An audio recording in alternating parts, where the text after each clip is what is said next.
We're in the midst of the sixth mass extinction on planet Earth.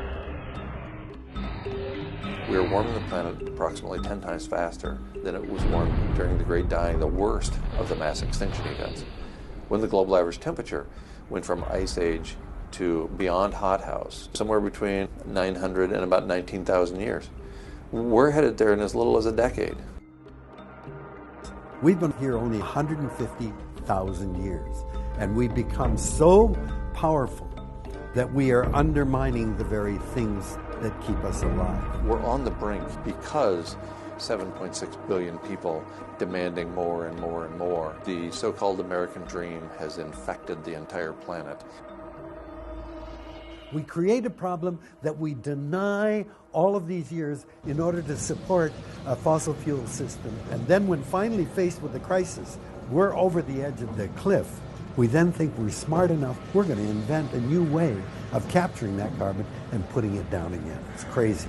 Nature already had that carbon capture and sequestration. They're called trees.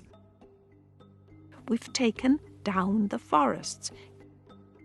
Why did we do that? We didn't know what we were doing. Who's responsible for the sixth extinction and for the Anthropocene? It's the capitalist system that has produced this crash in the number of species and in ecosystems around the world. We've created a worldwide Auschwitz for animals, and we are killing 57 billion animals for our tables every year, as well as destroying the habitats of most of the creatures on the planet. We're living in a time in which 150 species are vanishing every day.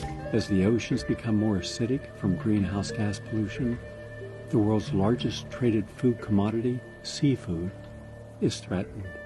It is estimated that by 2048, there will no longer be any seafood to eat. All animals and plants on the earth right now are migrating towards the poles, and the regions where these plants and animals exist now are getting uncomfortably warm. We're going to see levels of methane release go off the charts. It's another climate feedback loop that would be essentially irreversible. We're already seeing entire countries and entire regions completely destabilized by events that are being driven by climate change. Due to our dumping of chemical and toxic materials such as fertilizers, pesticides, and industrial and livestock waste directly into the rivers and estuaries, sea life suffocates and dies off. It looks nice out here now, but it's not great. You can't swim. Nitrates up this end of the river are ungodly. There is no crabs.